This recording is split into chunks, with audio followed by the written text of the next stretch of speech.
সবাইকে শুভেচ্ছা। হোমিও ডাইজেস্টের পক্ষ থেকে আমি ডাক্তার শাহিন মাহমুদ। আজকে আমাদের আলোচ্য বিষয় ডিএসএমএস কোর্সের ৪র্থ বর্ষের কেস টেকিং অ্যান্ড রিপার্টরি এই সাবজেক্টের কেস টেকিং করার উদ্দেশ্য কী।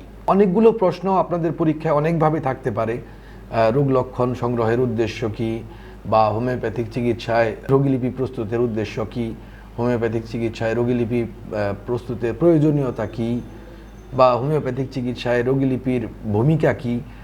তো মোদ্দা কথাটি হচ্ছে হোমিওপ্যাথিক ট্রিটমেন্ট সিস্টেমে আমাদের রোগীলিপি কেন প্রয়োজন হবে, এই বিষয়টি হচ্ছে আজকের আমাদের আলোচনার বিষয়। তো প্রথমেই বলে নেই, এই প্রসঙ্গে একটি খুব গুরুত্বপূর্ণ কথা বলেছিলেন ডাক্তার অশোক কুমার দাস।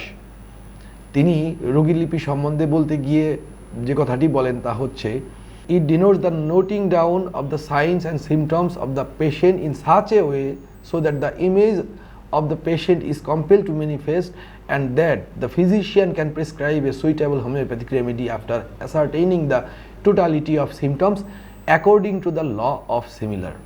এটি এমনভাবে রোগীর লক্ষণ ও চিহ্নসমূহকে লিপিবদ্ধ করা বোঝায় যার দ্বারা রোগচিত্রটি প্রকাশিত হতে বাধ্য হয়। অর্থাৎ আপনি যখন কেস টেকিং করবেন তার মাধ্যমে রোগীর সম্পূর্ণ চিত্রটি আপনার সামনে সুস্পষ্ট হবে এবং চিকিৎসক নিশ্চিত লক্ষণ সমষ্টির ভিত্তিতে হোমিওপ্যাথিক নিয়ম ল অফ সিমিলার সদৃশ্য বিধান অনুসারে উপযুক্ত হোমিওপ্যাথিক ওষুধ প্রেসক্রাইব করতে পারেন। অর্থাৎ আপনি সক্ষম হলেন। এইভাবে যখন রোগচিত্রটি আপনার সামনে প্রকাশিত হলো, এরপর আপনি সত্যিকারের হোমিওপ্যাথিক ওষুধটি সদৃশ্য বিধান অনুযায়ী ল অফ সিমিলার অনুযায়ী প্রেসক্রাইব করতে সক্ষম হলেন। অর্থাৎ প্রথম কথাই বলতে পারি আমরা, হোমিওপ্যাথিক কেস টেকিং আপনাকে সক্ষমতা দান করে হোমিওপ্যাথিক ট্রিটমেন্ট করার, হোমিওপ্যাথিক ওষুধ প্রেসক্রিপশন করার। মূলত ডক্টর হানিম্যান তার অর্গানন গ্রন্থের অ্যাফোরিজম 83 থেকে অ্যাফোরিজম 104 পর্যন্ত কেস টেকিং সংক্রান্ত আলোচনাকেই বহাল রেখেছেন এবং এই পুরো কেস টেকিং প্রক্রিয়াকে ব্যাখ্যা করার পর অবশেষে ঘোষণা করেন, when the totality of the symptoms that especially mark and distinguish the case of disease, or in other words, when the picture of the disease, whatever be its kind, is once accurately sketched, the most difficult part of the task is accomplished. অর্থাৎ যখন রোগ লক্ষণ সমষ্টি কেসটিকে স্বতন্ত্রভাবে পৃথক করে, অথবা অন্য কথায় রোগচিত্র যেমনটি হোক বা তা নিখুঁতভাবে অঙ্কিত হয়, তখন কাজের সবচেয়ে কঠিন অংশটি সম্পন্ন হলো।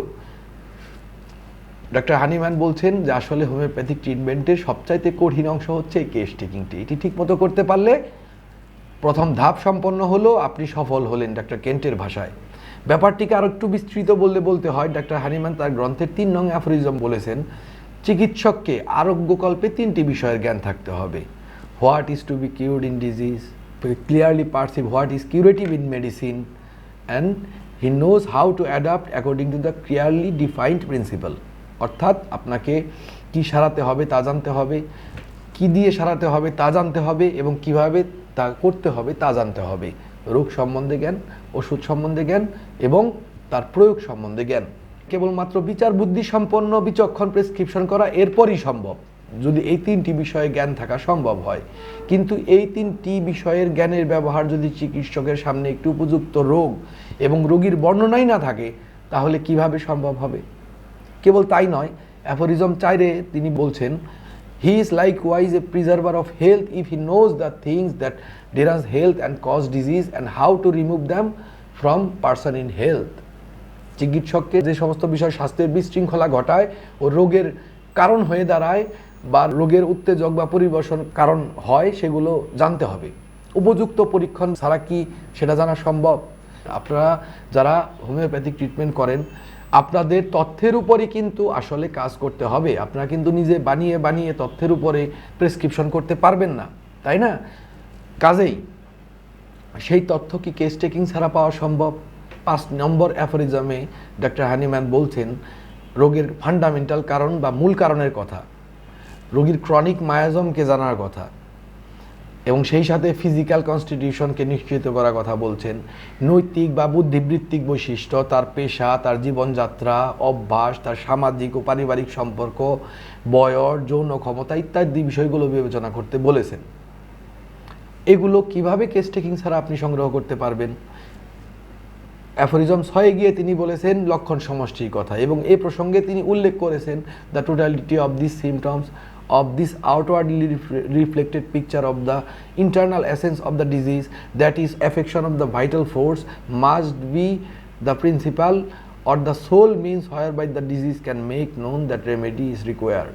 অর্থাৎ আপনার এই টোটালিটি অফ সিমটমস, রোগের সারসত্তার যে বাইরের দিকে যে লক্ষণগুলোর প্রস্ফুটিত বিকাশ ঘটেছে, এইসব লক্ষণ সমষ্টি যা জীবনী শক্তির বিশৃঙ্খলা বা রোগের অন্তর্নিহিত মূল সত্তার বাহ্যিক প্রতিফলিত চিত্র, এগুলো অবশ্যই প্রধান এবং একমাত্র উপায় যার মাধ্যমে আপনি জানাতে পারে যে তার পুনঃসৃষ্টি প্রয়োজন।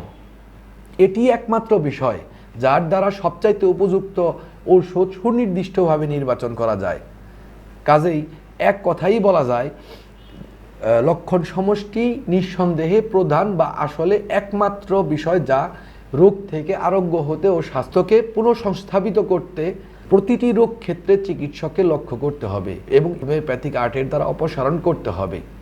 এই বিস্তৃত কথাটিতেই কিন্তু ডক্টর হানিম্যানের লক্ষণ সমষ্টির গুরুত্ব সম্বন্ধে সুস্পষ্ট ধারণা আমাদের এসে যাবার কথা। আর যে লক্ষণ সমষ্টি পাওয়ার একমাত্র উপায় হচ্ছে এই কেস টেকিং। এই ধারাবাহিকতাই ডক্টর হানিম্যান 7 নম্বর অ্যাফোরিজমে বলছেন যে অ্যাক্সেসরি সার্কামস্টেন্সের কথা, 5 নম্বর অ্যাফোরিজমে যেগুলো আসলে উল্লেখ করে গিয়েছিলেন তিনি। অর্থাৎ একটি রোগকে সারাতে রোগীকে স্বাস্থ্যের পূর্ববর্তী অবস্থায় ফিরিয়ে নিয়ে যেতে আমাদেরকে রোগ, ওষুধ, তার প্রয়োগ সম্বন্ধে জ্ঞান রেখে রোগীর উত্তেজক, পরিপোষক, রোগের প্রতিবন্ধক কারণের প্রতি মূল কারণ বা মায়াজম, এগুলো সম্বন্ধে জানতে হবে তার আনুষঙ্গিক অবস্থা, জীবনের অনুকূল ও প্রতিকূল অবস্থা এগুলো, এবং রোগীর ব্যক্তিগত বৈশিষ্ট্য জানতে হবে, রোগীর ব্যক্তিত্ব জানতে হবে, এবং এর সমস্ত কিছু সমন্বয়ে যে লক্ষণ সমষ্টিটি তৈরি হচ্ছে সেই লক্ষণ সমষ্টিটি জানতে হবে আমাদের। এবং সেই সাথে তার বংশে রোগ প্রবণতা জানতে হবে আর কোন ধরনের প্রতিবন্ধকতার সম্মুখীন তিনি হবেন বা হতে যাচ্ছেন।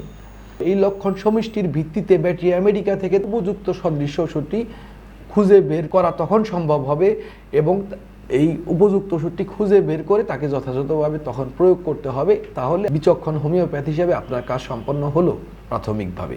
কাজেই কেস টেকিং হোমিওপ্যাথিক ট্রিটমেন্টে তাহলে বহুমুখী ভূমিকায় কিন্তু রাখছে। একদিকে জানতে পারি রোগীর ডায়াগনোসিস সম্বন্ধে, তার ব্যক্তিত্ব, তার কনস্টিটিউশন, তার শারীরিক স্ট্রাকচার, তার মন মানসিকতা, এই সমস্ত কিছু। অর্থাৎ এই কেস টেকিংয়ের মাধ্যমে কোন মানুষের উপর কোন ধরনের রোগ আসছে, তার ভিতর কোন ধরনের মায়াজমের প্রাদুর্ভাব আছে, সেগুলো মিক্সড হয়েছে নাকি একটি মায়াজম নাকি একাধিক মায়াজম, এই সমস্ত কিছু সম্বন্ধে আমরা জানতে পারবো শুধুমাত্র কেস টেকিংয়ের মাধ্যমে। এবং এরপরই শুধুমাত্র আমাদের অ্যানামনেসিস করা সম্ভব হবে পুরো কেসটিতে এই তথ্যগুলো থাকলে। কাজেই হোমিওপ্যাথিক কেস না থাকলে অ্যানামনেসিসের প্রশ্নই আসে না। রোগের ডায়াগনোসিস, রোগীর ডায়াগনোসিস, অ্যানামনেসিস, এই সমগ্র ক্ষেত্রে আমাদের একজন রোগীর কেসের প্রয়োজন হবে, কেস টেকিং এই বিস্তারিত তথ্যের প্রয়োজন হবে। এবং তার ভিত্তিতেই কিন্তু অ্যানামনেসিসের শেষে আপনি মাত্রা, শক্তি, পুনঃপ্রয়োগ সহ ওষুধ প্রয়োগজনিত সিদ্ধান্তগুলো গ্রহণ করতে পারবেন। কাজেই কেস টেকিংকে আমরা বলতে পারি কিন্তু মাত্রা, শক্তি, ওষুধের পুনঃপ্রয়োগের ব্যাপারে সিদ্ধান্তগুলোর ভিত্তি।